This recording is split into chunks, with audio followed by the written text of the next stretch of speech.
They set them up with money. They set them up with loans. They living in Airbnbs right now, and that's how they treated the people of Afghanistan. I was down in the cattle with the same thing last Right? night. They set them up. They said we're gonna take care of them. You know what I mean? We're gonna do what we can for them. But you see how they destroyed South and Central Mexico with the drug cartels. And I forgot, I left out a crucial point about that whole thing. Is that the Iran Contra scandals, when they was dealing drugs in those countries, the drugs was coming to South Central Los Angeles. Yeah, and that's what destroyed black communities. So on both sides, black and brown America was destroying these people. And so with the Afghanis, you probably gonna see them in your local neighborhood, in the hood, because they're gonna get those loans and they're gonna open up, liquor stores, convenience stores, gas stations, motels, whatever. But the point I'm making is how they set them up so quickly. Now we go to the Haitians. We go to the Haitians, right? The Haitians are fleeing. They're fleeing their country for the destabilization and something they can't help, which is a natural disaster. That's something they can't help, right? And they're fleeing. They're fleeing this. They're looking for a better life. They're trying to do better. They want an opportunity for a better life, and that's it, and that's all. And then you see these viral That's next door. pictures of Haitians holding food, right? Holding food with the white man on a horse with a whip, like it's back in slavery, like it's back in the plantation days. You know what I'm saying? And the fact that this just shows you that America does not care about black and brown people. They don't care about us. You know what I mean? And the only resource that we have is to stick together and to love one another and to come together and be unified. Right? That's the only power that we have as black and brown people. Because time and time again, they give us the examples. They put it right, just like with Afghanistan, they put it right in our face. That, listen, we'll do what we and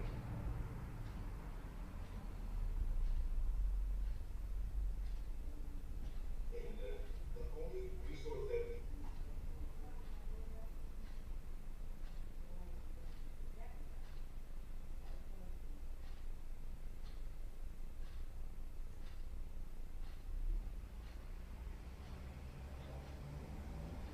right, that's the only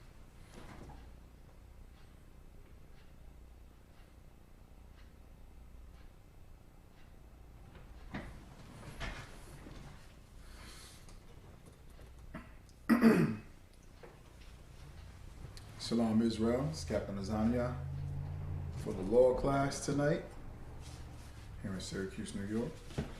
This is the ISUPK Israelite School of Universal Practical Knowledge under Commanding General Yohana. Commanding General Yohana, the man authorized by the Most High God to lead this nation, lead our people, blacks, Hispanics, and Native Americans, okay, Haitians, West Indians, first, what they call it, First Nations, okay. We are the 12 tribes of Israel, all right. And Commanding General Yohana kept what was passed down to him. All right, ISUBK since 1969. Under Abba Bivens, passed it to the seven heads. Those seven heads taught Commanding General Yohana. Commanding General Yohana kept it and kept it rocking, kept it moving. All right, teaching this truth. All right, absolute truth, the ISUPK. All right, you got any questions about that? You could go ahead and ask any question. All right, but we stand firm on what we believe and what we teach. Okay. All right, and we do say that we are the home of the truth. A lot of people get offended or upset with it, but can they really pinpoint anything as to this not being the home of the truth? No, they cannot. We open up all conversation if you feel otherwise. I think I just was reading something about somebody saying it's not the home of the truth because Abba Bivens left the commandment keepers. But if you ask the commandment keepers, are they the home of the truth? They will tell you no. They're going to tell you no, we're not the home of the truth. They will tell you that they don't have the truth. So how can you get mad at a man who left and says this is the home of the truth, but you admit that you're not the home of the truth? It makes no sense. All right? That's because nobody's confident in what they believe in. That's the spirit of Christianity. And we don't have that in the ISUBK. Right? This is the law class.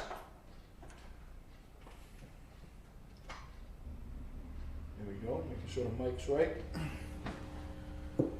Yeah, this is the law class. All right. And in this law class,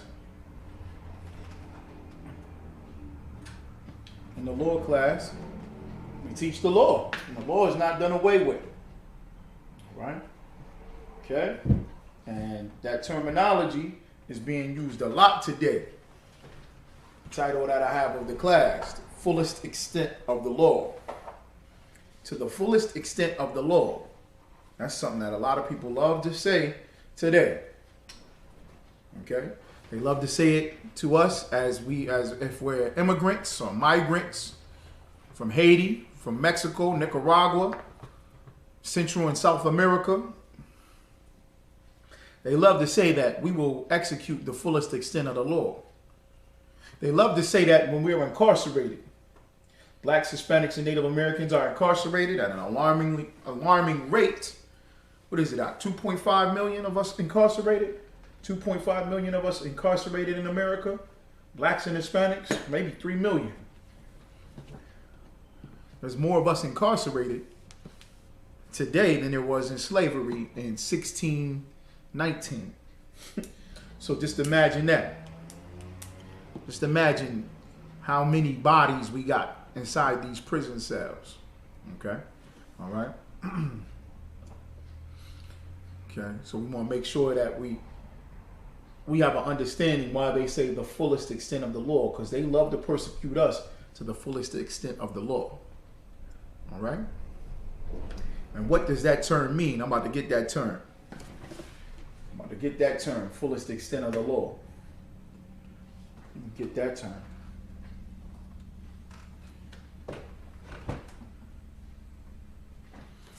All right? Yeah. Get that term, fullest extent of the law.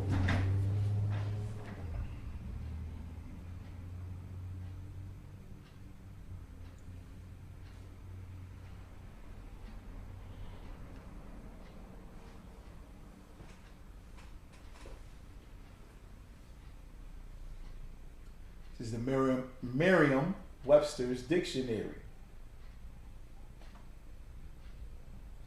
Because Christians love to say, the Christian church love to say, Edomites, the colonizers came and set up this country, and they love that term, the fullest extent of the law.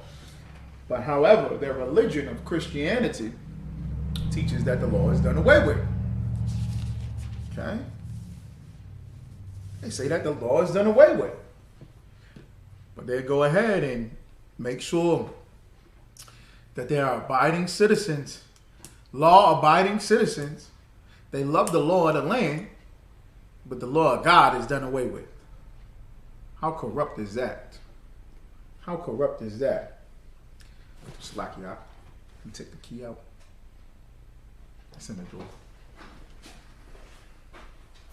The out.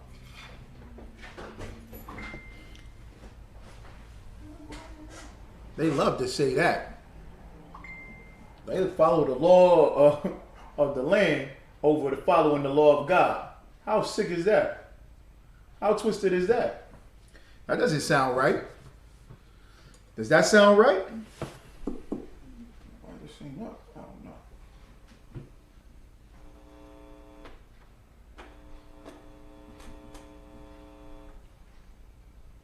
Here we go. The fullest extent of the law. Meaning, this right here. Merriam-Webster's dictionary, to the fullest extent of the law. Or to the fullest extent of. Okay. This is considered an idiom, meaning a phrase. So the phrase to the fullest extent of. I'm adding the law. Okay. As much as allowed by. That's the definition. As much as allowed by. Okay. All right. He swore to prosecute them to the fullest extent of the law. The example they give is dead on. He swore to prosecute them to the fullest extent of the law. To the fullest, to the last man.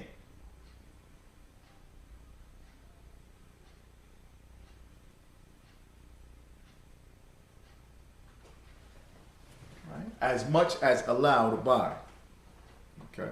This country thrives on, is set upon the fullest extent of the law.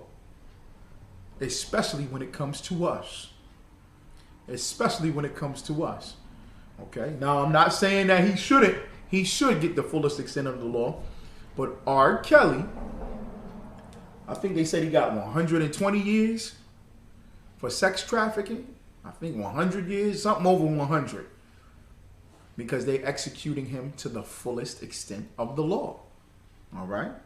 When you go to court, if you're black, Hispanic, or Native American, there is something that's known as football numbers. They call it football numbers. They give you football numbers. Why do they call it football numbers? Because usually the numbers on football jerseys are high. Right? Okay? The lineman is all 60 and up. Wide receivers 80 and up. And that's the numbers that they give you. Unjustly. Okay?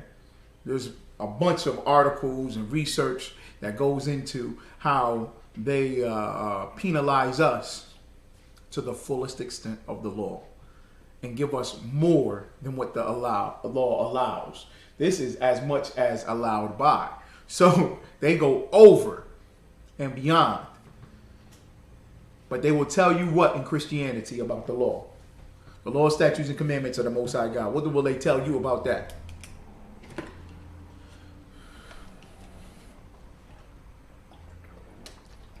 They'll go ahead and tell you. They'll go ahead and tell you the law is done away with. There is no law. Right? Okay, there is no law. When it comes to Mexicans, though, the law of the land has to stand.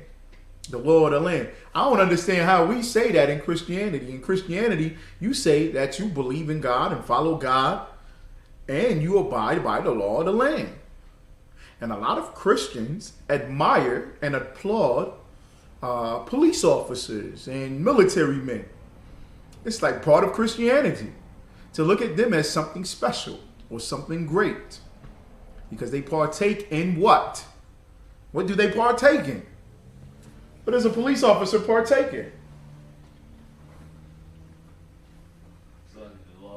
The law. Because they execute the law of the white man, of the European, of the colonizer, of America. The law that you keep and that you abide by shows which God you follow. What do I mean by that? The law that you abide by and keep shows which God you follow. Now, I'm not saying don't adhere to the laws of the land, right? If they do not contrast with you breaking the law, statutes, and commandments of the Most High God, all right then, right? That's why police officers, military men, they respect Commanding General Yohana and the ISUPK. They look at us with respect. They look at us like, those are law-abiding citizens. Those are good people. We want them around. We had a police chief of police, Frank Fowler, say to us, I like that you guys speak on the corner. This was in Syracuse, here in Syracuse. He used to be the chief of police until 2018, Frank Fowler. And he said to us, I like when you guys speak on that corner. I like when the ISUPK is out there. You know why? Because crime goes down. Why is that? Because the laws of the Bible in which we teach make you great and upright and righteous men. Make you valiant men. Make you honorable and virtuous women. So, why would you go against it? And obviously, they do not. They don't want to go against it. They look at what we teach and say, they got it. Let's rock with them. And they absolutely right to. They absolutely right to, and they should. Okay? All right? Nothing wrong with what we teach and what we say. Okay? And it's the law, statutes, and commandments of the Most High. All right? But, because of Christianity likes to manipulate the Bible, likes to twist the Bible, which cannot be twisted or manipulated. They love to say, though, the law is done away with, or the law is nailed to the cross, which makes no sense. Because they do not understand the Bible. And you need righteous people to teach the Bible. You need the priest of the Most High God to teach the Bible. And that is what the ISUPK is all about. Romans chapter 6, verse 1. Romans chapter 6, verse 1. All right? Because you would identify with America and the laws of this land. You are focused and on point with it. When it comes to the law, that should automatically make you feel some type of way. I look at you with disgust when I think of that. I just feel some type of way about you. I would automatically be upset at you.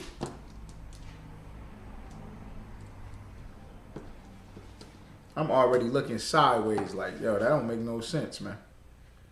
That makes no sense at all.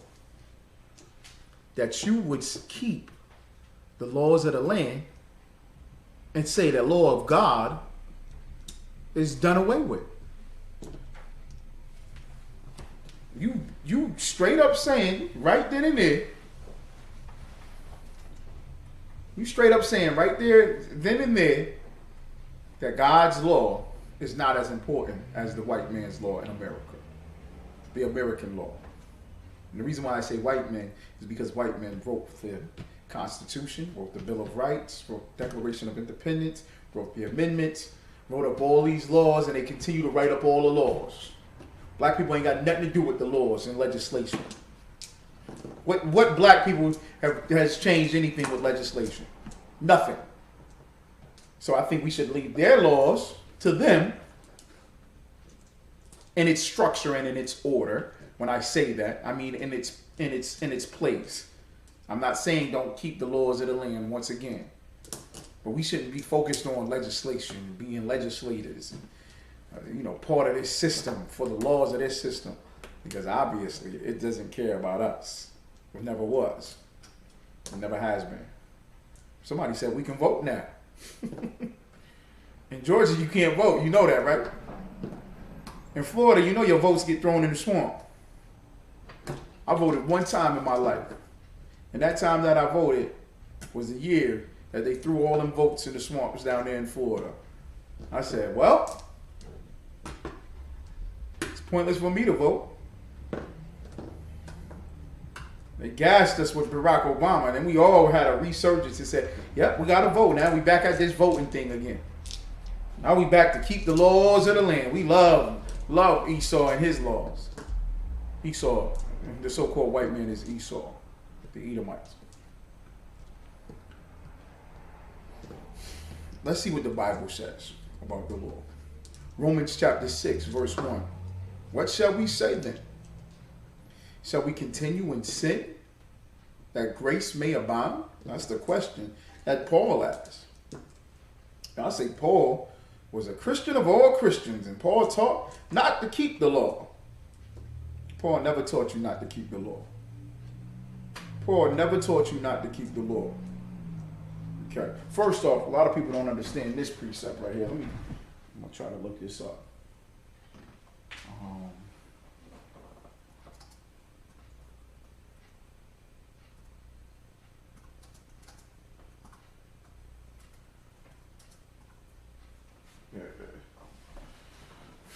Yeah, it's Peter. Y'all stay with me in Romans chapter 6. I'm going to just grab 2 Peter real quick.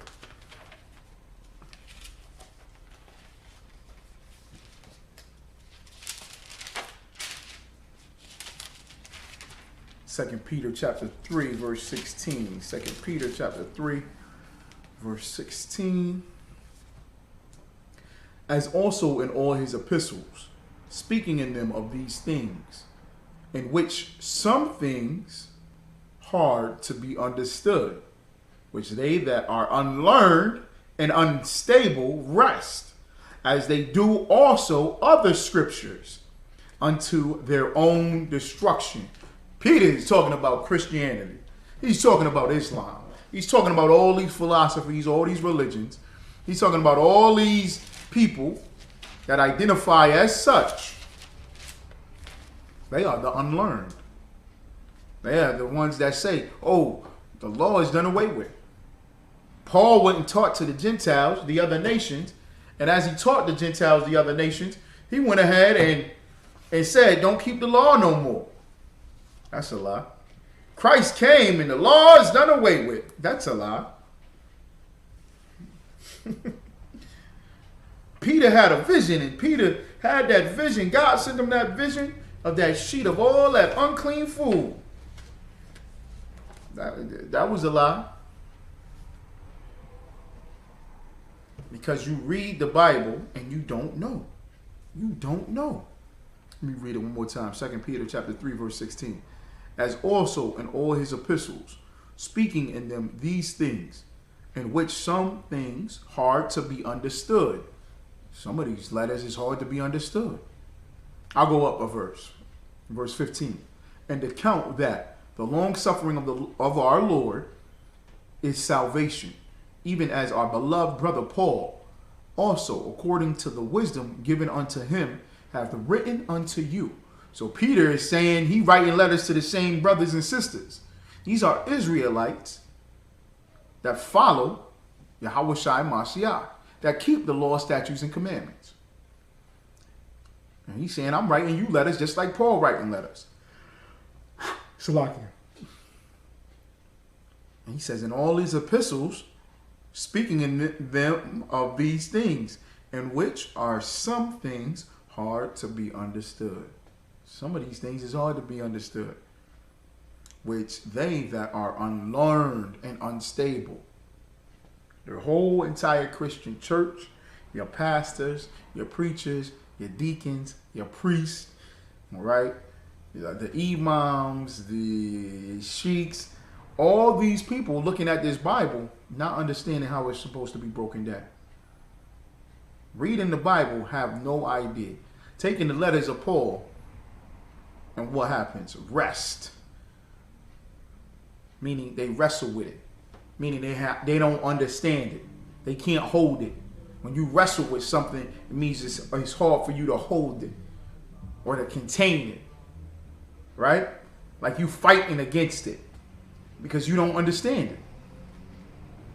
As they do also other scriptures, just like they do the letters of Paul. They don't understand the past scriptures. They don't understand the Torah or the Tanakh. They don't understand that. All these Old Testament Israelites, they don't understand the Bible. They don't understand it. They have no clue of what this Bible is talking about. None. Why don't they have a clue? Because they're unstable. Because they're unlearned. These brothers have no idea what this is talking about. It's hard for them. Okay? The Lord set it up like that. All right? Because it's not for everybody to be the scientist, the philosopher, the great know-alls. The Most High never set it up to be like that. You're supposed to come up in here, be humble, sit down, listen, ask questions, and then shut up and listen to the answer. That don't happen. That does not happen as a majority. Talk to brothers all the time, and they, oh yeah. So this is what this said. Oh, I know that. I know this. I'll be like, yo, come to class, brother. I know this. Yeah, this is what that said. I know what that scripture said. That scripture said that. This, and this. And he just yap, just yapping. And he never come to class. He don't want to come to class. He don't want to come to class. He despises coming to class. You don't want to come to class. Because coming to class is too much, man. Coming to class is hard. Because he's going to have to be quiet and get the answer. You don't know it, brother. Unto their own destruction. That's what they're doing right here in Romans. Romans chapter 6, verse 1. This is to their own destruction. They saying that the law is done away with. And Paul's saying it right here. What shall we say then? Shall we continue in sin? What is sin? What is sin? Sin is the transgression of the law. Ask a Christian now. How many Christians get that right? Christians don't get that right. I never hear Christians get that right. Christians tend to mess that up. What do Christians say? Ever heard Christians' response to that? What's a Christian's response?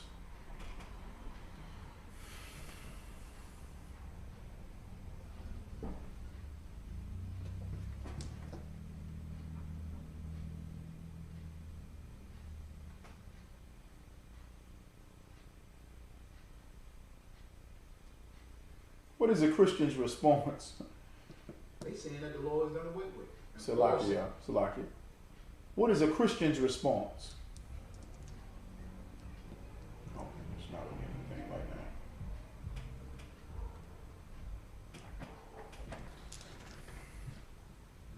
that. To sin, to that question. If you ask a Christian that question, what is sin? What do Christians say sin is? Let me see here.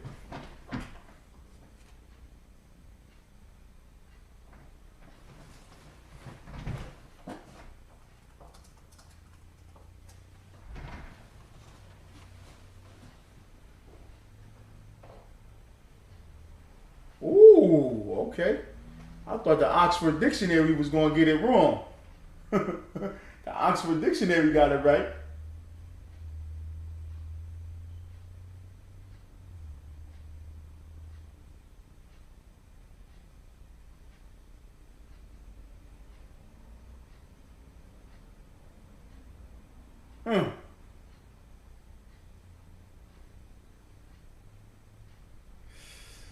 Ooh.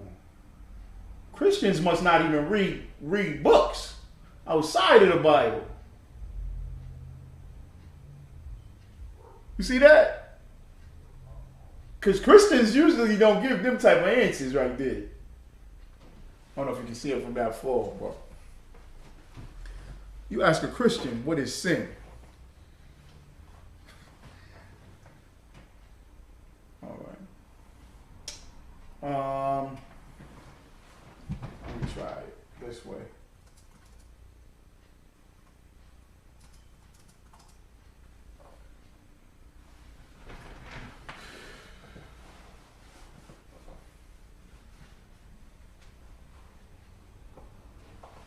Okay, yeah, that's more like it.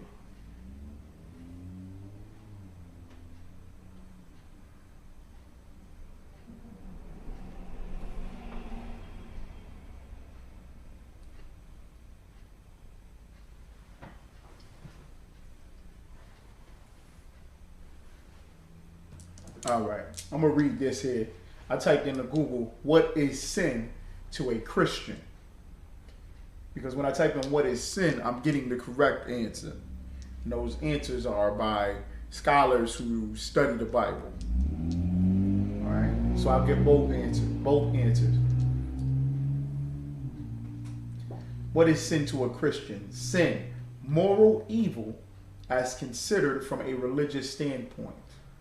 All right, I'll stop there because then it starts to go into more in depth of the correct answer. But a lot of times what I've heard and what I was taught as a child in Christianity, sin is missing the mark. Or sin is against your conscience. Or has more to do with you and your stance on what sin is. How you feel what sin is. Okay? It's like... It's like you have homosexuals that's Christian. You have people who are pro-abortion, pro-death, or pro-choice as they want to call it, who are Christians. To me, that doesn't make any sense. That doesn't make any sense because what they're saying is sin is based on how they feel. Or how the individual sees it, right? Because a homosexual doesn't feel that he's sinning or that he's wrong. When I say a homosexual doesn't feel that way, I'm not talking about the ones that are guilty or the ones that want to change or know that it's wrong.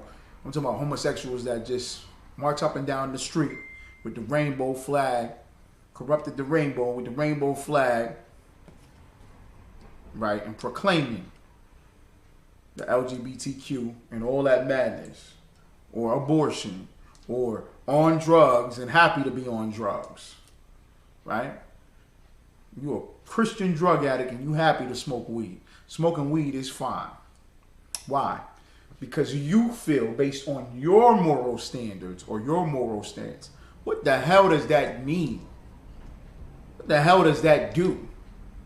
And it seems like every year there's more and more bullshit, Salaki, more and more trash added onto it. Okay, recent years that term, your truth. I can't stand that. What does that mean? Know your truth. Know yourself. Well, you speak your truth. What the hell does that mean? So you can create your own idea of what the truth is? If that's the case, then the moral stance isn't really a stance, right? Because somebody is going to feel different than how you feel. So when you do all this tolerant stuff, all this openness to everybody's opinion and objective to construction to having something in a box. Well, you can't put it in a box. Don't put us in a box. Well, if that's the case, then everything is everywhere. Then somebody can do wrong and feel as if that wrong is right. Go ahead. Question, if I could. Is that similar to like somebody who's like, oh yeah, not necessarily not necessarily because you said it's my truth, but assisted doing, you know what I'm saying, what makes her happy. Is that kind of like similar to that? Yes. Same thing? That's correct. That's the same thing. That happiness, because being happy is vague. That's vague. what is happiness? Like, you can get a definition for happiness, but your happiness can change then. You got the definition for happy? Get the definition for happy. You got it? Oh, you got it. Is it off? Okay, go ahead. Get the definition for happy.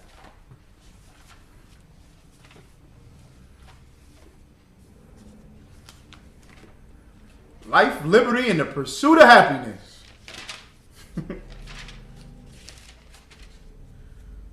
Life, liberty, and the pursuit of happiness. Who said that out? Do you know who said that? Who said life, liberty, and the pursuit of happiness? One of those presidents.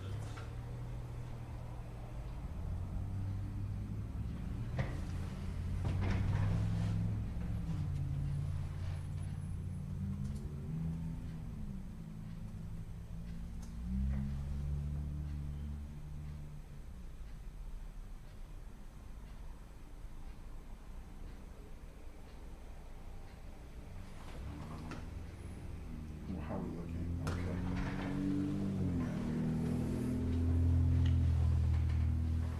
You got happy? God, it's like it. Happy or happiness is fun. God, it's coming as a feeling or showing pleasure, pleased. That's it. That's it. So, you doing what makes you happy is all based on what? Your pleasures. Your pleasures. Right. It's selfish. It's completely selfish. It's your pleasure. Was R. Kelly happy when he was molesting children? Was he happy? It's his pleasure.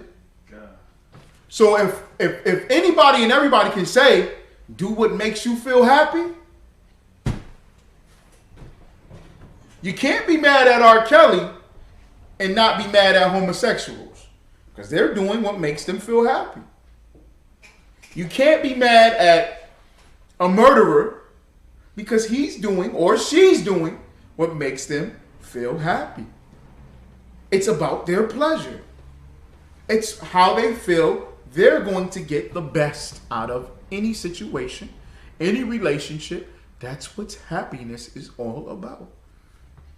And you said that came from a sister, right? Because generally, sisters are being taught life is all about being happy. Okay. The reason why a lot of men don't have that same exact... They do. Men that do have it, they're R.KELLY.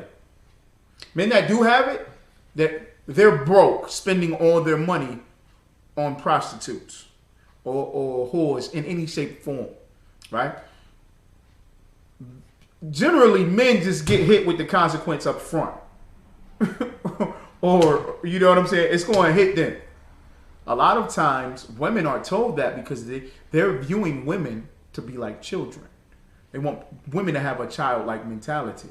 If you tell a child, whatever makes you feel happy, a child is going to love it and live off of that. But you teach that to a child so much that you don't teach boundaries.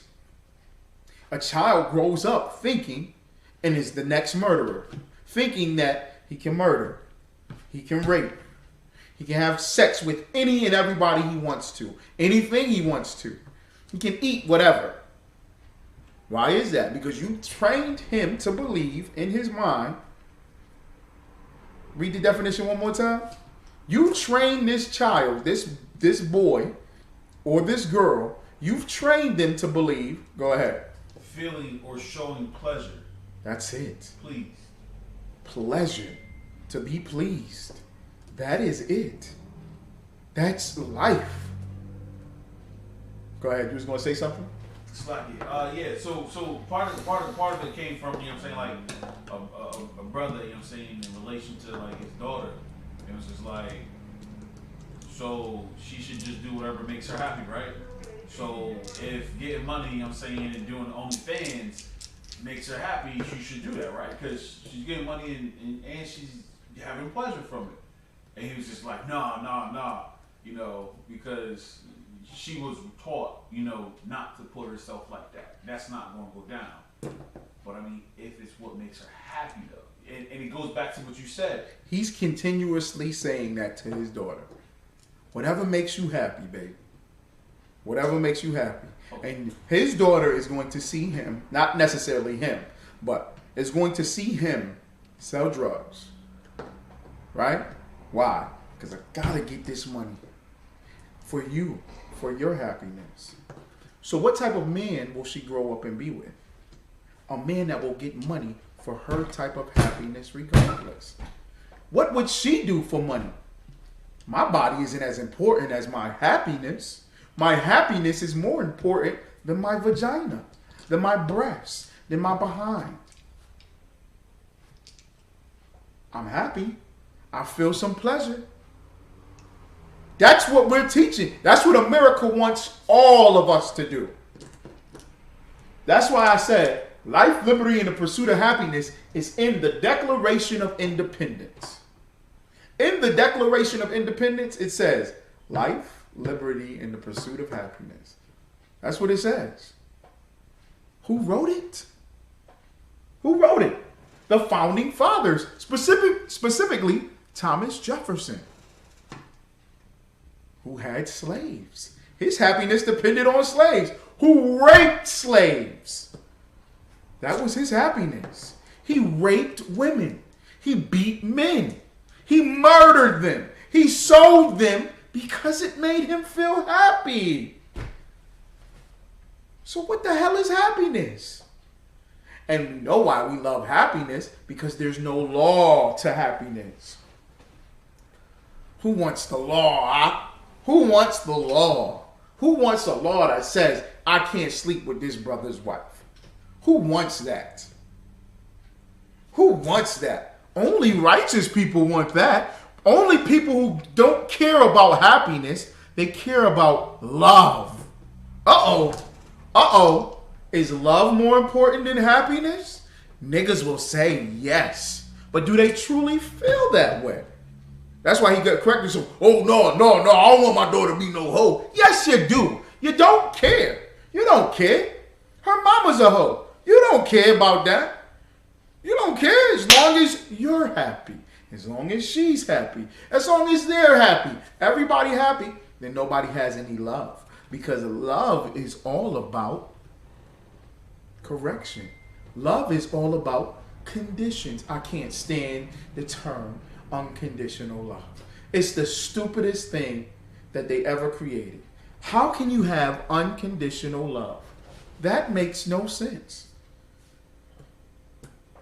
What women say the term unconditional love, and then when that man gets another woman, what happened to unconditional love? Do you get what I'm saying? Where's unconditional love?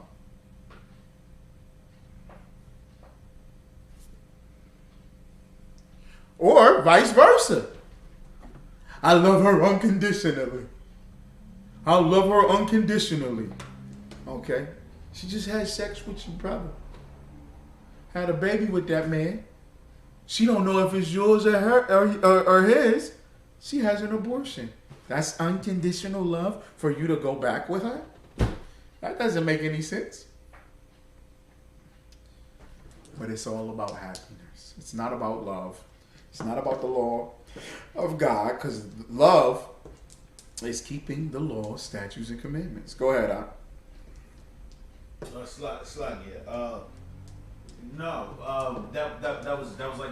like a statement that was made. It was just like she should be whoever makes her happy. Doesn't matter whatever race. It was just like she should just be with whoever makes her happy. Who says that? Who says that? What group of people says? What group of people say? Tell me what group of people say whatever race makes you happy. What group of people? When I say group, I mean as a group. I'm talking about the leadership, the structure. What nationality of people, ethnicity of people say, be with whoever makes you happy? Who says that? Who says that? Black people are the only people that say that. I don't hear Arabs on the Steve Harvey Morning Show calling up, yeah, we from Afghanistan. Whoever make you happy. They don't believe that. The Polish don't believe that. The Germans don't believe that. The Russians don't say that. As a nation of people, you might get a couple of white women that says that. Why? Because those white women are whores. They just want to have sex with whoever they want to have sex with. Right?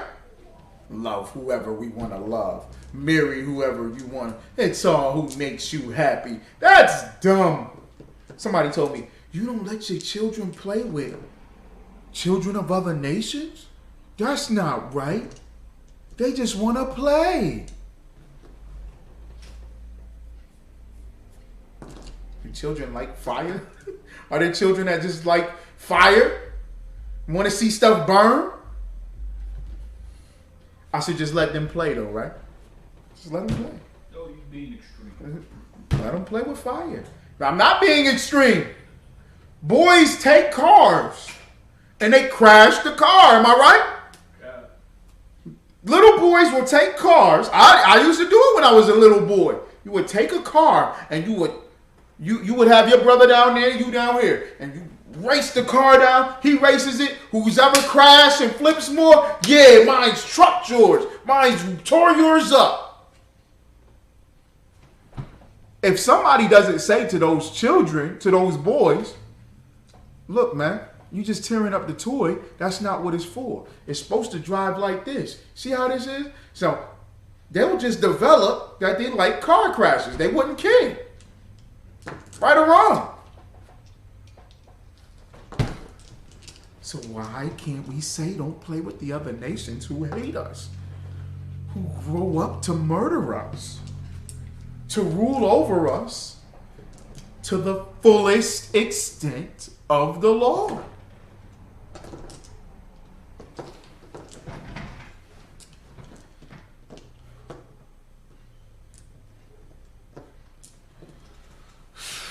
What was his name? What was his name?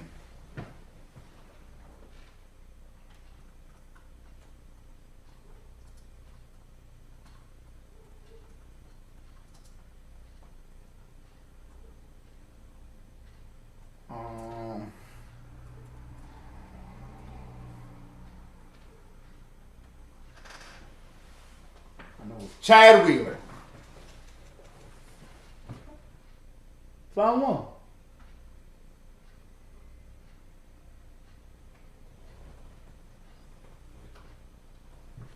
He told her that, right?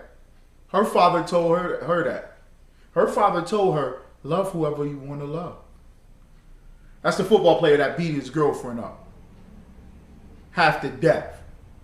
He went and ate a bowl of cereal when she came back to consciousness. He looked at her and said, oh, you still alive? I thought I killed you. You don't remember this story last year?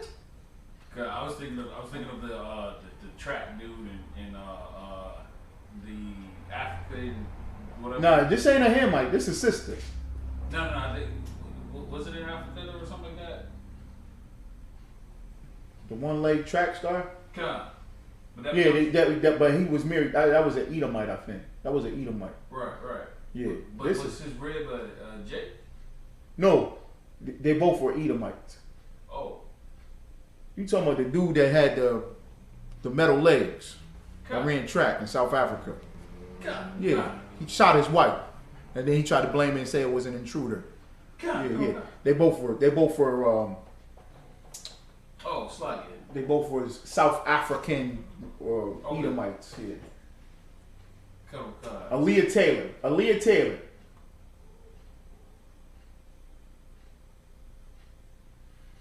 That's the sister's name. Aaliyah Taylor.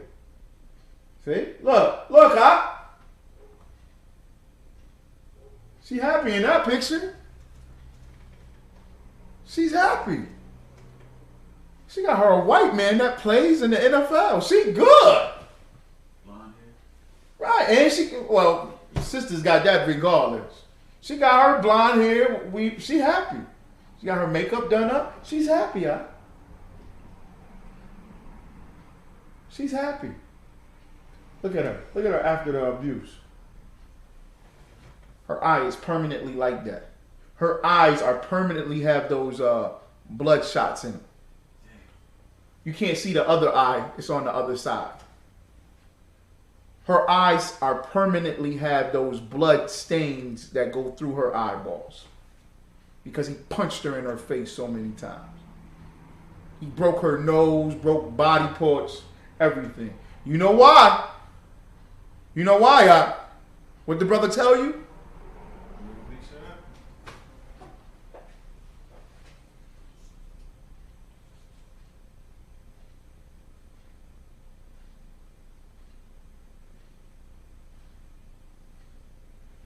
This is with the wig on. So she had the wig on now. Look how broke her nose is.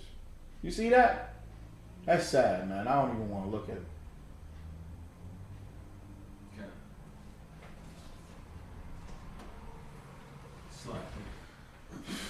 And you know what's the crazy part?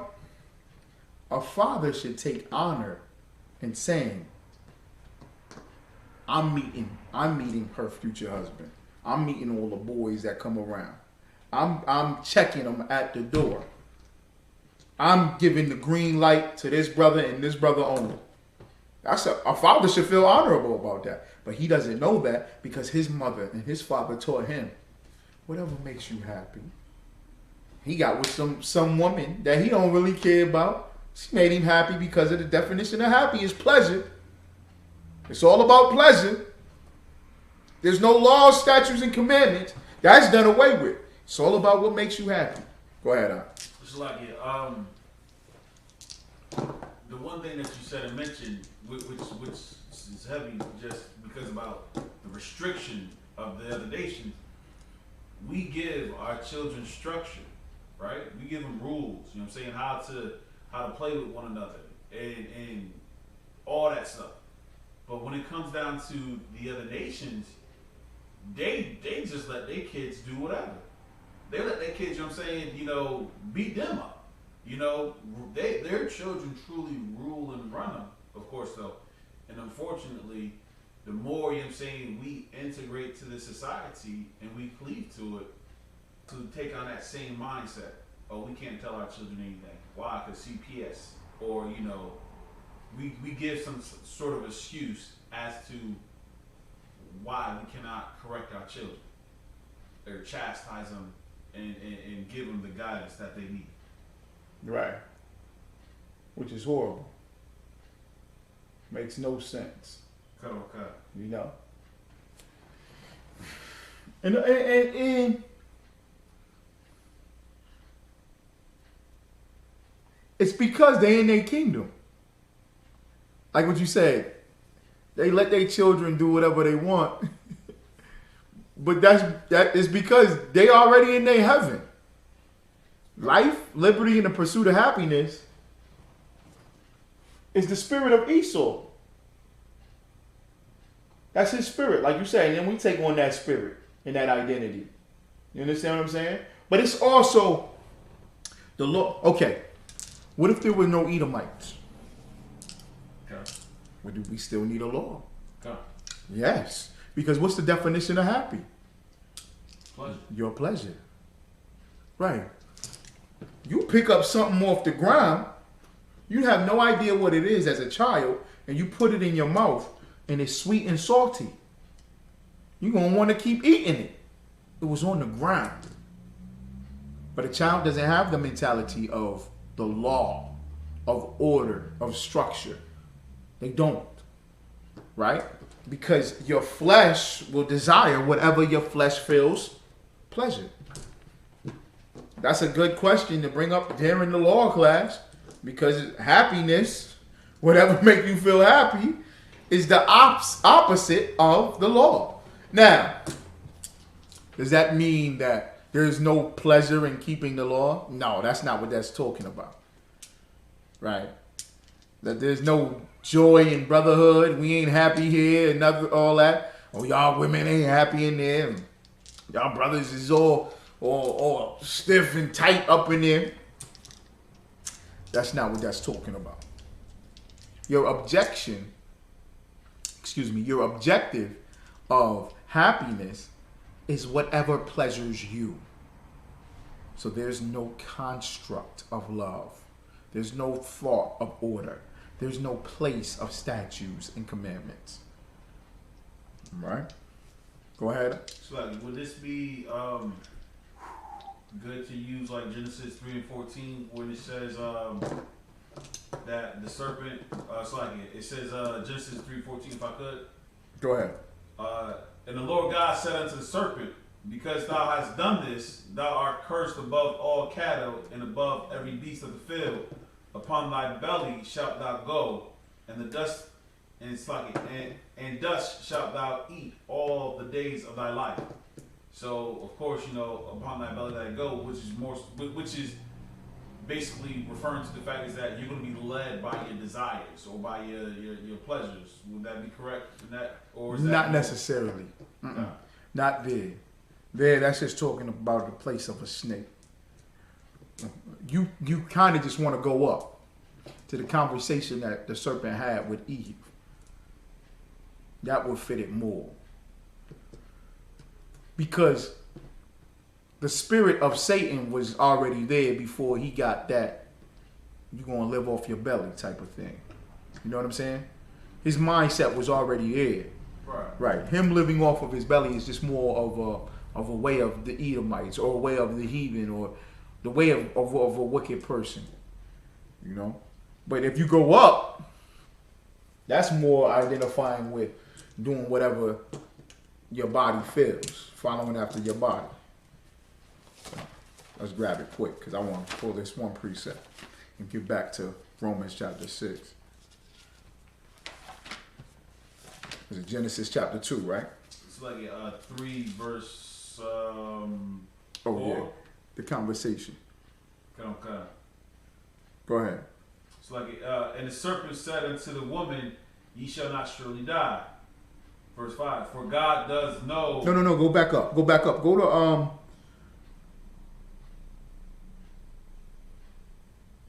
go to verse 1. Okay. Genesis 3:1. Now the serpent was more subtle than any beast of the field, which the Lord God had made. And he said unto the woman, yea, hath God said, ye shall not eat of every tree of the garden. And the woman said unto the serpent, we may eat of the fruit of the trees of the garden, but of the fruit of the tree which is in the midst of the garden, God had said, ye shall not eat of it. Okay, so he asked him a question. All right. Okay. He asked the question about what? Partaking or eating of the tree. Right. What is that? The pleasure. Nope. Well, it's like the other nations, you know what I'm saying, is in the midst of the garden. So I'm just basing it off of the class. This is the law class. Okay. He's asking her about the law. The law always existed with the Most High, right? Okay. So the Most High gives a law is a what? is a restriction. Right. It's a restriction, which people hate restrictions because they want to follow their pleasures, like you said. But the Most High, but it keeps you safe, right? You stop at the red light. All right. We asked Raga. I said, stop. Go right through the red light. He said, I'm going to do it. Yeah. And he pulls up to the red light and he stops. Because he knows if he goes through the red light is a restriction. The red light is stop. That's telling you what to do. A light tells you to stop. A light tells you what to do. But you follow it because the other light is telling other people to go. So if you don't follow that restriction, your car is getting towed up. You're getting hit. You're getting injured. It's possible death. So you're following a law because it's a restriction, but that restriction protects you. That's what the garden was all about. A restriction that protected you. Don't leave here. Don't deal with that when you got this over here. Why? Because when you start dealing with that, But your mind get curious, right? So the serpent is on it like, why you got to keep the law? That's the whole, you know what I'm saying? Why? Why? Why? You ever talk to somebody and they just, why? Why? Why though? Why though? Why? Why? Why? And it just gets to a point where, yeah, that person just don't care about the law. He don't care about no structure, no order. Go ahead, you was going to say something more? Slightly, nah. You just, put it all. Yeah. So, yeah, just keep going with that right there. Keep going. Slightly. He said, ye shall not eat of every tree of the garden. He questioning her. Keep going. And the woman said unto the serpent, we may eat of the fruit of the trees of the garden, but of the fruit of the tree which is in the midst of the garden, God hath said, ye shall not eat of it, neither shall ye touch it, lest ye die. You see? He told him, you do this, you going to die. You going to die. Go ahead. And the serpent said unto the woman, ye shall not surely die. For God does... Salakia. Was it yesterday? It was either yesterday or Monday. Was it Sunday when I was handing out the... It might have been Sunday when we had the food truck. It might have been Monday. I can't remember, Salakia. But an older sister walked by the school. And I'm in front of the school. And she comes up to me and she says, can I get 75 cents? I'm trying to get a cigarette at the store, and I know they won't let me pass. I know they won't just give me one for free. But I know you'll give me 75 cents. So I'm like, you want 75 cents from me so you can buy a cigarette? She's like, yeah. She happy and proud of it. Happy. 5-1. I said, sis, you're not supposed to be smoking. And I said it like I knew her, but I didn't. But I said, I thought you said you was going to quit. You said you was going to quit. You should quit smoking, sis. She said, quit smoking? Why? I like it. It gives me pleasure. Straight up said that. I said, but it's not good for you. You know it ain't good for you. Smoking cigarettes. She said, what did she say, Adam? She got COPD. Nope. Oh, sorry. No, she said the opposite. She said, I'm fine. I've been smoking cigarettes this long. Ain't nothing wrong with me. You know what house she live in? She lived in that toe-up house right there, the green one. God, I thought you would say that. The toe-up house, the green one. It's toe-up. Nah, toe-up is understatement. Understatement, right? Oh. And she feels that she's in good health. And that she's fine. She's not dead. This is what this precept is about to explore and break down. She said, at least she died. Verse 4. Read verse 4 again. And the serpent said unto the woman, ye shall not surely die. Oh, look, you ain't going to die. That sister's not dead. Asking for the cigarette. Asking for 75 cents for a goddamn cigarette. That's not dead. Is that dead eye? That's dead. If you see my ass out here asking for 75 cents for a goddamn Lucy, I'm dead, man. I'm dead. I don't have a life. You see grown men asking for change for beer and cigarettes? She not asking for no food to eat that we giving out. She's lower than that. She wants death. She dead. Slot. Go ahead, The one thing that's so messed up about that is that you got cats that give money so that they get that Lucy, of course, but sister trying to catch the bus, they won't even give them 50 cents. Yeah, something like that. Whatever. Right? That's because of happiness. He feels, I'll give her the 50 cents because I know that happiness of smoking a cigarette. because he smokes weed or has sex with anybody. So that to him is the pleasure factor. What Janet Jackson say? The pleasure principle. Like, if she thinks she's not dead because this cigarette gives her pleasure, Satan is telling her, you smoking a cigarette is not dead. It gives you pleasure.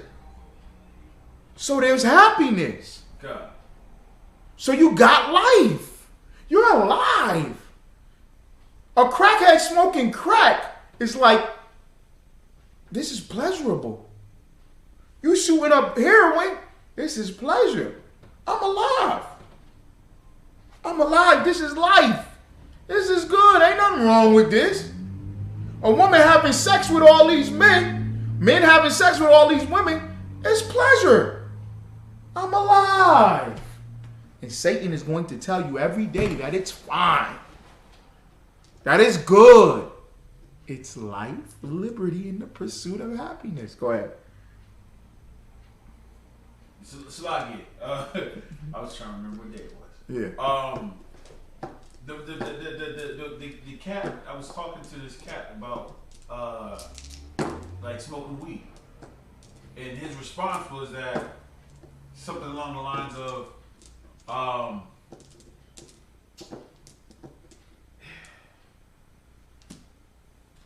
it doesn't amplifies, but it just brings out more of whatever is already there. Like, if you're a happy person, you know what I'm saying, you just gonna be, you know, a happy person. If you're a lazy person, you know what I'm saying, when you smoke, you just gonna be a lazy person. You know, like, whoever you, like, however you are. That's what he said? God. Yeah, he's a liar. Right. So why would he smoke weed? If that's the person that you are, why would you smoke weed? He smokes weed because it slows you down. It gives you a high, and then it gives you a slow. It just slows you down. So he's quote unquote chilling at the same time that he's high. Don't do it. What the hell do you need to smoke weed for? What does anybody need to smoke weed for? There's no purpose. There's no purpose. Ever heard the term I'm high off life? You can be high off of life.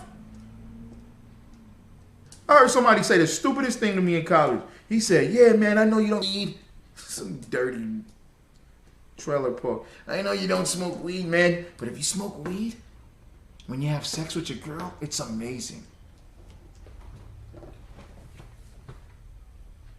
So sex for him must be trash. All the time. Because now you have to smoke weed. That makes no sense.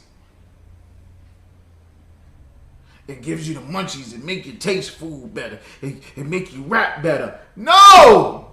It doesn't. He's right. It doesn't change anything, but you just want to get high. That's the stupidest thing. He cut himself. Yo, you just want to get high.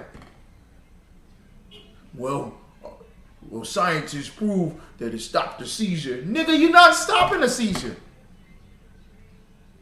You're not stopping seizures. You're not stopping cataracts. There's no health proponent to smoking weed. Oh my goodness. The THC inside of marijuana is a chemical that affects your synapses of your nerves that are connected to your brain. And when they detach, it gives you a high or a euphoria because reality is cut off. That's all that does. Whatever. Go ahead, Al. Verse 4. And the serpent said unto the woman, ye shall not surely die. For God doth know that in the day ye eat thereof, then your eyes shall be opened, and ye shall be as gods, knowing good and evil. You see that, right? What is he saying about the law? Uh-oh. Christian church. What is he saying about the law? The law prevents you from being a god. keeping the law. God knows if you keep the law, it's going to affect your happiness. You born gay. God knows that. How the hell you born gay? So R.Kelly was born a pedophile. Right?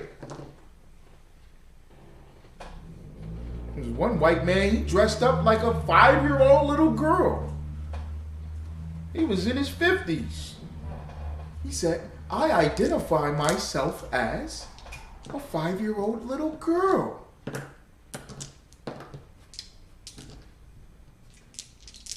Satan is telling you that the law is done away with. And you like it. You like the fact that there is no law. The law is done away with. God knows that He just affecting your happiness. He interfering with your happiness. And you think that you're more important than God because of your pleasure. Eve is sitting there with her dumb behind going, maybe this serpent is right. Maybe this wicked man is right. Maybe this man is right. I know I shouldn't be talking to no man without my husband here. I know I should be following what my husband told me to follow. But who are they? Who's God to tell me? Who's God to tell me that I can't eat what I want to eat? And this isn't food. It's philosophy. It's religion. I want to know all things. What?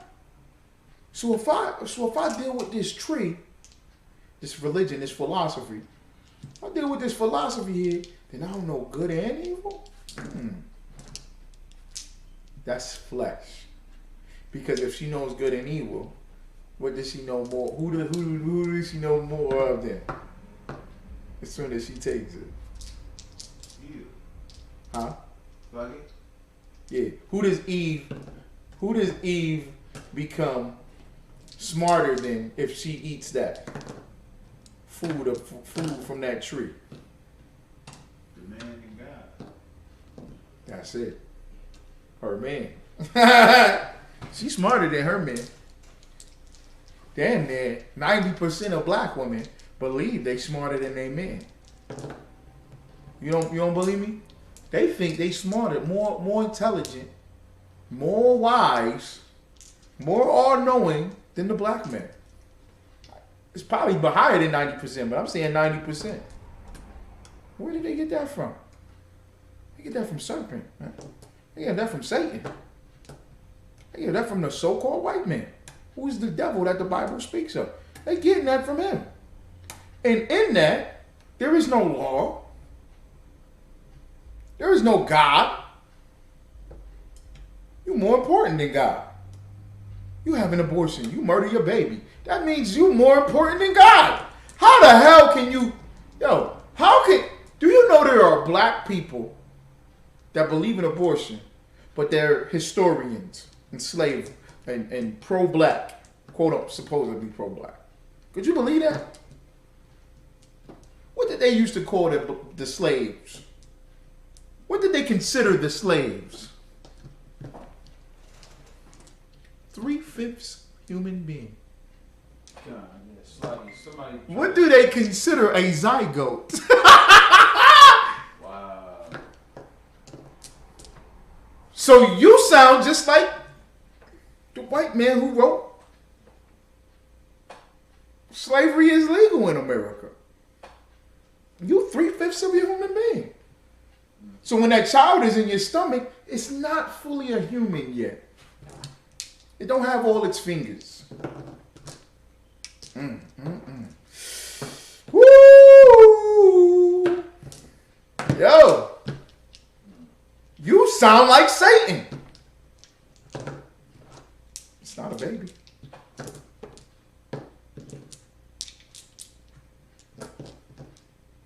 It's not. You was gonna say something? Black it out, sir. I'm saying. Because you got all these blackity blacks, Black Lives Matter, that are pro-abortion, pro-death. So if you're pro-death, pro-abortion, how are you against white people at all? The white man considered us 3/5 human beings. You consider a zygote, an embryo, you say it's not human yet. And you say yet because you know it's on the pathway of being a full human being, as your logic is trying to conjure up. So 3/5 a human being is the slave, and 3/5 a human being is the baby in the womb. Yeah. Oh, sloppy. That's what. But that's just a sidebar, because Satan went to the woman based off of her flesh, her desire, and Pleasure. her pleasure, her happiness. Her happiness. That's a big one. You right out. Not just for women, for men. Happiness is everything. Whatever makes you happy. What do the Masons say, and the Illuminati and the devil worshippers? Do as thou will. Do whatever makes you feel good. Don't let your children play with... Why would you say that? Why would you tell your children they can't play with who they want to play with? Let them play with fire. Let them play with fire. That little boy kissed that little girl, let him kiss. Don't that make him feel good? Right? I remember seeing something on TV, the little boy and the little... I'm talking about young, like... I think it was the movie Cookout. Eve was in the movie. And they had a picture. It was like, oh, they were so cute together when they was little. Look at this picture. They used to take baths together. God. And I was like, you put that boy in the bathtub with the girl down the street? Well, I babysat them, and I would just put them in the tub together. And they've always loved each other. That is disgusting, huh? You sexualize some children? So the children was having sex in the bathtub, basically, is what you're saying? God damn. No, that's not what that means. Why not? Whatever makes you feel happy. The law is done away with. Go ahead, with the scripture. It's like. Go ahead. No. Say what you was gonna say. There was this conversation that was coming up yesterday. Some cat, I don't know what his name is, Chuck something, whatever. Mm-hmm.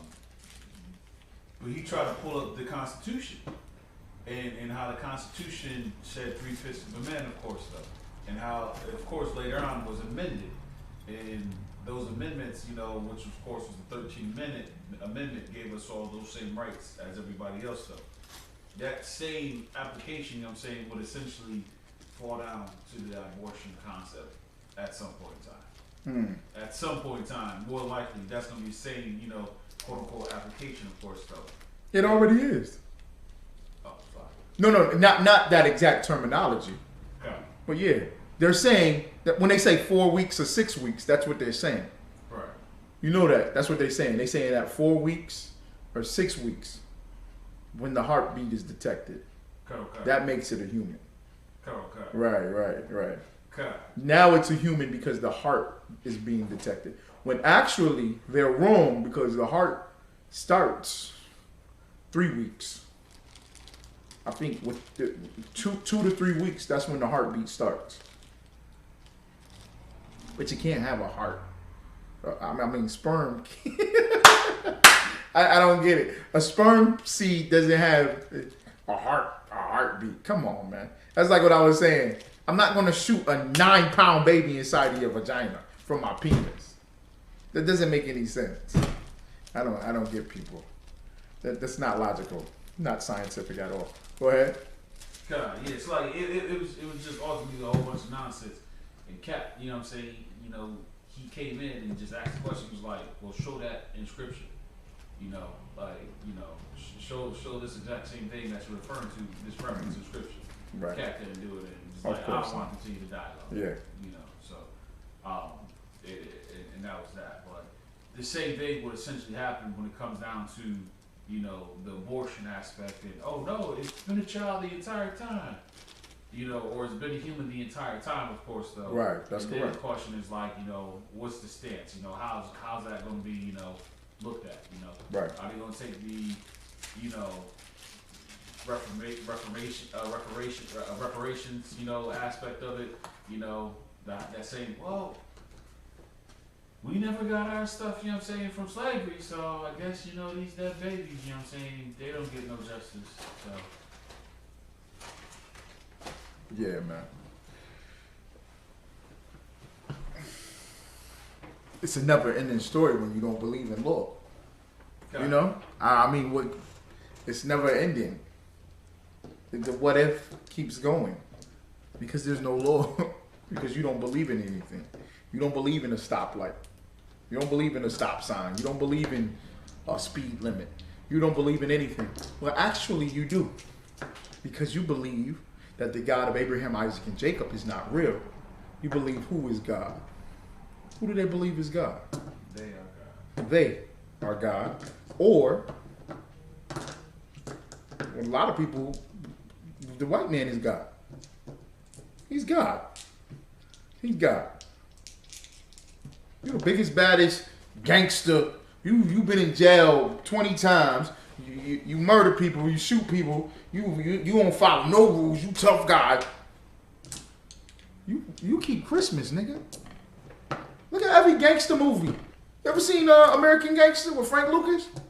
He celebrates Christmas. This nigga believes in Santa Claus. Nicky Barnes believed in Santa Claus. Nino Brown passed out turkeys on Christmas. These niggas believe in Christmas.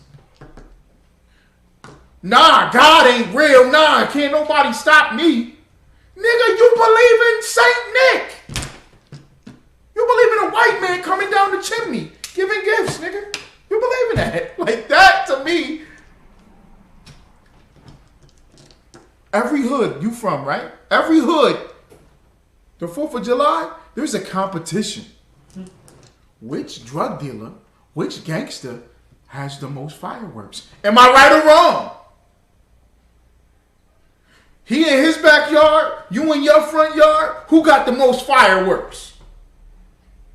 These niggas believe in the 4th of July. They believe in sparkly lights. Oh my goodness. Gee willikers. Look. Boo-boo. These is drug dealers. They believe in it. I'm lying up. Come on, Bow. Bro, I ain't. Am I lying? I ain't heard nobody from the hood that say G's will. They might as well. They might as well say G Willikers. Because that is Edomite, isn't it? That's their culture. You might as well say G Willikers. Ooh wee. Yeah. FNA, man. They might as well. Go all the way in. You sell drugs like them. You buy fireworks like them. Do they not go to church on Easter? Yes, they do. He got his baby mama. Give his baby mama a whole bunch of money. They dress up, wear the same clothes, get all the babies Jordans. They take their pictures. Easter Sunday, he in church. He believes in this stuff. Because you rather have that as God, because that God will let you be happy. Will let you, the laws is done away with. He going to church hearing, laws is done away with. That's perfect. That's wonderful. Because if the laws is done away with, I don't care about Tyrone's mom that's strung out on crack. I'm going to feed her all these crack rocks. I'm going to give her all the pills she can give me the money for. To the fullest extent of the law, or your happiness. Go ahead. So I was curious of this and how to phrase it or put it in perspective. So, for example, you know what I'm saying, like I want to be careful, like not to glorify it or anything of that nature either. So, when you look at cats that be doing stuff, you know what I'm saying? Oh, they do it for kids, or they do it for their lady, right? You know what I'm saying? They do it for their woman. Like, their point and their purpose isn't about the betterment of their people, but of a few people specifically. But if you look at like what Frank Lucas did, you know what I'm saying, quote unquote, in the whole whatever, he had a lot of restrictions, you know what I'm saying, that was in place in the moment that he went outside that. You know what I'm saying? Mm-hmm. Look what happened. Everything crumbled. Everything fell. Because that structure, that order, you know what I'm saying, was no longer there. And it hit from multiple spots. Not breaking it down so that, figure out how to go ahead and do the same thing again. But it's like, one, you did things that you shouldn't have done, and you allowed things that shouldn't have occurred. The law, you know what I'm saying, puts that structure in place to guide us and protect us. And of course, it's not going to tell us, it's not going to be like, do something illegal or do something, you know what I'm saying, that's going to get your family shot up, get somebody, you know what I'm saying, put in, put to death, whatever, you know what I'm saying, because they break the law. But it's going to be something to lead us into a better place, into a better position. What would you know what I'm saying, or how would you describe that, or how should we, you know what I'm saying, describe that or look at that? Men who are doing stuff not for the betterment of the nation, but just focus on like their woman or their kids. Yeah, that's it. That's what we talking about. Yeah. He loves Esau. He loves the Declaration of Independence. Because the Declaration of Independence was set up by white men that taught life, liberty, and pursuit of happiness for white men as an individual thing. Yeah. So, he following Satan. That's the spirit of Satan. To say, well, I'm doing this for my kids, or I'm doing this for my family, I'm doing this for myself. That's just happiness. That's the pursuit of happiness. He just want to be happy. His happiness. That's what he feels that it's all about. He don't care. He don't care about. And what eventually happens is you're not teaching your children nothing but selfishness. So you're going to lose your children. What's the point of doing what you're doing? It's an old brother. His grandson plays football with my son. His grandson talk back to him, don't listen to him, yell at him. The other children see it. That brother that I'm talking about worked the same job. He one of them. Worked the same job for 35, 40 years. Paid all his taxes. Never got in trouble with the law. Went home every night. Good old family man. Nothing else. Just take care of my family, brother. His grandson talks back to him. His grandson tell him what to do. That's what he's teaching his grandson. You get what I'm saying? That's what he's going to lose. He lost them. He lost his children and his grandson. What was the point? When you go and feed the nation, or take care of the nation, or you stand for something greater, your children will look at that as, that's what I should do. I shouldn't be selfish or focus on myself. I should look at this as an entire nation thing. And that takes me back to, that's the point on that. And that also takes me to the point of when they say, well, if you don't vote, you don't have to talk. Well, everybody should shut the hell up about the Bible. Everybody should shut up about black people's problems. And just give it to the people that really care. You understand what I'm saying? I shouldn't hear no black person talk about the Haitians. No black person should talk about the Haitians. You see the picture we got up now? You get what I'm saying? Mission to Wakanda. Them brothers went down there. The ISUPK went down there. Level 4. Level 4 area of the cartel. Don't speak to me about the Haitians. Don't talk to us about the Haitian. You don't vote, you don't talk, nigga. That's how it should be. You don't believe it? You don't. What you talking to me about the Bible for? I can't stand when black people talk to me about the Bible. For what? For what? What is you talking about it for? You don't care. You go home to your wife and just, you just good old family guy. What, every 2 weeks he get his hair cut too, right? Every 2-3 weeks he just go to the same barber, get his hair cut. He go to the same church every week, right? Go to the same damn church. The same this, the same that. What is life, nigga? It's a lot here. What are you about? You get what I'm saying? The Edomites that's in the military, they get a little respect. They get a little respect because of what? They get a free beer when they go to the ball. You know why? Because they believe in America enough to go over there and die for it. Right?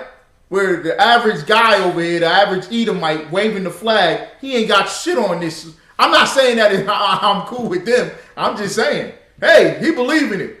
What was the football player's name? Peter Tillman. Pat Tillman. He played football for the Arizona Cardinals.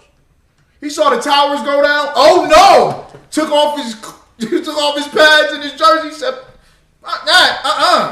I'm enlisted. Where do I sign for America? That fat sloppy motherfucker sitting up in the rows going, yeah, America, stand for the flag. You ain't Pat Tillman, motherfucker. Pat Tillman took his jersey off to go fight. When you see the ISUPK, that's us with the Bible, like, our times 100. You know what I'm saying? Times 100. We Colin Kaepernick times 100. Because we won't take no endorsement from Nike. we still like, nah, we outside the stadium having camp. Like we more. So don't talk to us. You gotta respect that. I can't talk to somebody where I'm.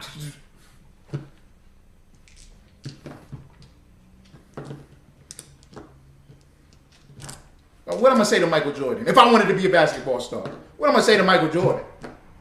How am I going, talk down on Michael Jordan or LeBron James? How am I gonna talk down on them if I ain't got no ring or nothing? They always say that too.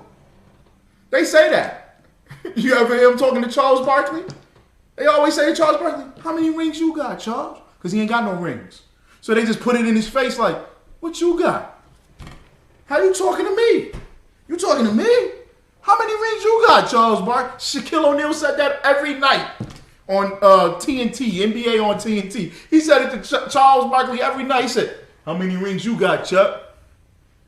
Kenny Smith looked at Charles Barkley and said, how many rings you got? I remember Skip Bayless. So he was arguing back and forth with a brother. It was Chad Ochocinco or somebody. He said, whatever game did you ever play? What sport did you ever play? Why is you talking to? He checked the shit out of him. Boy, it was beautiful. I loved it because it was an Edomite just getting checked. He said, what sport did you ever play? Huh? He goes, well, in junior high. He goes, what? Like he just checked him, like cut him off. Like, what? Did you just say junior high? I played in the NFL, Super Bowls. What is you talking about? What have you ever done? Salagi. We don't have a little bit. No, I'm just saying for everybody to bring it back to the whole point of that's happiness. We keep the Lord to the fullest extent. We keep the Lord to the fullest extent of the law. Because we believe in this. Go ahead. It's just like that. So I mean, the same thing basically stated. You know what I'm saying? It's like when we hear cats that talk about they disgruntled. You know what I'm saying? They disgruntled about the shootings, the killings, the injustices, whatever. it's kind of like, nigga, you can't slug it. I mean, you know, you can't say nothing at all. How are you? You want to go ahead and smoke weed. How are you? I don't get it. How are you? God. Just this is my thing, man. And I've been saying this in class. Just admit it. Just admit that this is what you are. If you a hoe, you a hoe. Just admit it. What are we doing? You know what I'm saying? If you smoking weed like you said, yo, just admit it. It's cool. Just take that, man. What are you lying for? What is you sitting up here going, oh, yeah, man, I hate this gang violence. What are you talking about? Man, they murdering each other. That ain't right, man. Black people need more, man. What are you talking about? Come on. And he was in Rochester. Brother, scripture. He know who the Edomites is. He know we the Israelites. Brother, why you ain't in class? You get what I'm saying? Like, what's the point? Come on, man. Just lock it in. Say you a family man. You know who was the greatest black family man? Yeah, Nope. Nope. Yahweh Shai did not. He was not a family man. Slide. He told his moms and his brothers, "Yo, come on, man. You ain't my mother or my brother. Get out of here. You ain't here. You wasn't shooting with me in the gym, damn it." Who's the greatest black family man? 1980s, 1990s. On everybody's television.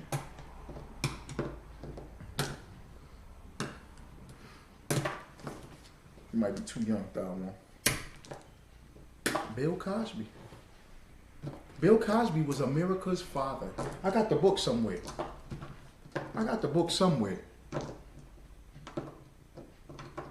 He was America's father. He wrote the book Fatherhood. America's Father by Bill Cosby. He was deemed and called America. Let me just type it in. Let me type it in. Let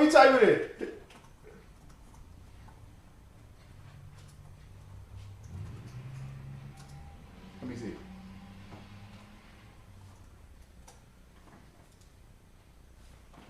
Look, I told you.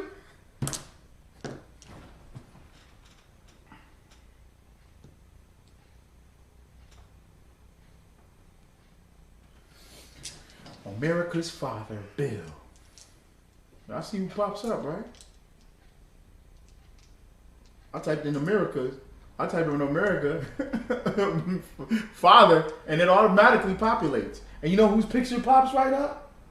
Mr. Jello Pudding. What's this, huh?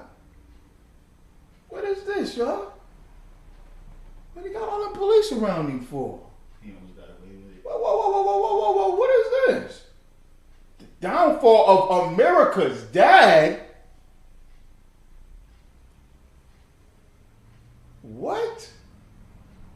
What is this? America's funniest father. He taught you to pitch the ball with your kids. Heathcliff Huxtable. What nigga you know his name? Heathcliff Huxtable. Huh? Look at him. Oh, man. Oh, Bill Cosby. Jello Pudding. All the children came over to his house and he bounced them on his knee. Remember that? He used to bounce them on his knee. Said, "You're in the rodeo, ho, stay on." Oh, man. Had a son named Theo.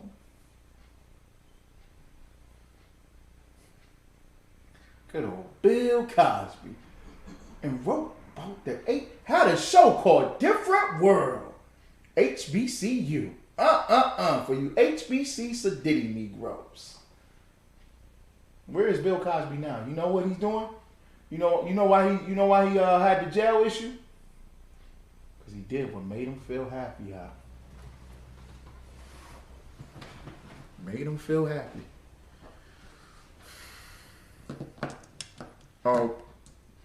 Read me verse 6. Genesis chapter 3, verse 6. And when the woman saw that the tree was good for food, and that it was pleasant to her eyes. To her what? Pleasant to her eyes. What did you say happiness is? Pleasure. That's it. This is what's going to make me happy. To hell with God. To hell with laws. The laws is done away with. That's what the serpent said to Eve in the Garden of Eden. The laws is done away with. No law. That's what the Christian church say to you today. There's no law. That's what America says to you. Go ahead. Pleasant to the eyes. Mm-hmm. And a tree to be desired to make one wise. Desire. Bill Cosby was on the Cosby Show. To make one wise, he was on the Cosby Show. He's a doctor married to a lawyer. Woo, wait. They knew everything. They knew everything, huh? A doctor and a lawyer? Ooh, wait, they knew everything. Bill Cosby was putting drugs in every woman's drink. When they fell asleep, he stuck his rod in them. And when they woke up, he said, "Hey, your cab is outside." You fell asleep, sleepyhead. Wow. That's wise. That's wise. That's what she saw. That's what the law is done away with is all about. Now I can be wise because you know what? Science teaches that it's not a child. It's not a baby. So abortion is right. Science teaches that you hear the wildest things. Barack Obama did a scientific study at Johns Hopkins University. The penetration of black men. Science behind that. It's thought process. It's thought provoking. It creates philosophy and ideas that we all can think, we're so wise. So you don't need the Bible. Because these people don't think the Bible is real. The Bible don't exist. The white man wrote the Bible. That ain't a black man's book. That's the white man's book. The Bible ain't science. All them stories and allegories, them things ain't real. That Bible ain't real. That never happened. That stuff never happened. That's all made up, made belief. Oh, you so wise. You're so wise. When you believe in Santa Claus. When you believe in Thomas Jefferson. When you believe in Gab. A man swallowed his own penis to create the earth. You believe in that. Right? But this book ain't real. Okay. All right. Go ahead, Al. She took of the fruit thereof and did eat, and gave also unto her husband with her, and he did eat. That's right. And he ate it. His stupid behind following. That's why we in the condition that we in. The woman leading and we just following around. Whatever she said. If mama ain't happy, ain't no one happy. Happy. Say it, I hate that. I just want to punch. When somebody say it, I just want to. I just be like, Most High in Christ. Let me keep my composure. Because when I hear that, I just want to punch whoever says it dead in the teeth. And I just want them to swallow their teeth so they can't be replaced. That it's just in their stomach. Say it again. Happy wife, happy life. Shut the hell up. Happy wife, happy life. Shut up.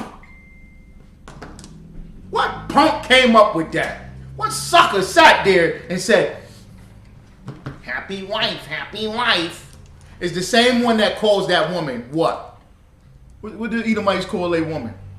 Bitch. No, that's not what I was looking for. A ball and chain.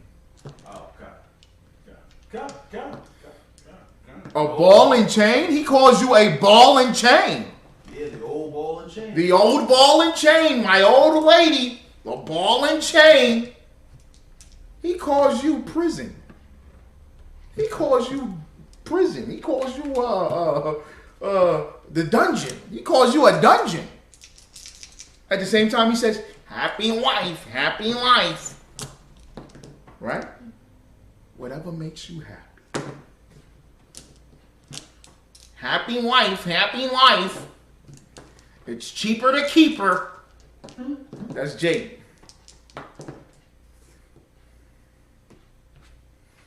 I pay all the child support. See that? Fine. Happy wife, happy life. Let me get this here. Let me get Isaiah. Isaiah chapter 5, verse 20. Woe unto them that call evil good and good evil, that put darkness for light and light for darkness, that put bitter for sweet and sweet for bitter. That's what y'all said about the law. The law is done away with. The law is bad. The law is bad. Romans chapter 6, I'm going to read it quick. What shall we say then? Shall we continue in sin that grace may abound? God forbid. Shall we continue in sin that grace may abound? That's a question. Because it's all about grace. Grace is a time period for you to get back right, to repent, to repay, to make the correction. That is what a grace period is about. That is what grace is about. And he's saying, so y'all saying what? So we using grace now? Like, we can just continue to sin? We can just continue to break the law. That's why the Christian church is filled. That's why the Muslim mosque is filled. That's why the masjid is filled, the temples is filled, the conscious community is full. Black power, the ancestors. That's another one I just want to punch in the teeth. Ancestors. What does that mean? The ancestors. It sounds effeminate too. God, I'm waiting for the ancestors to come. What? No, they dead. They gone. What is you talking about?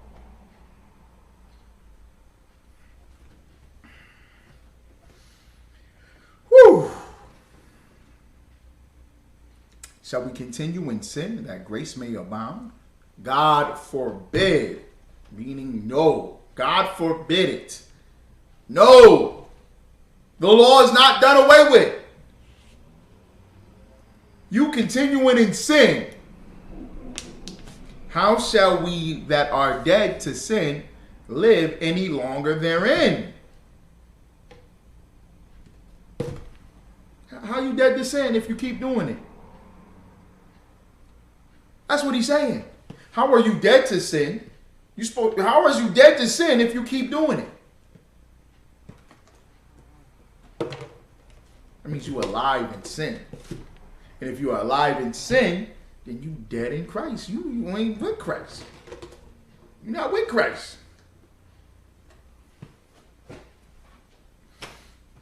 Sure. Yeah, the camera back on. I didn't know if they were still looking at Bill Cosby. All right. And with that, I pass the class over to Precinct Officer Kyle Wonderful.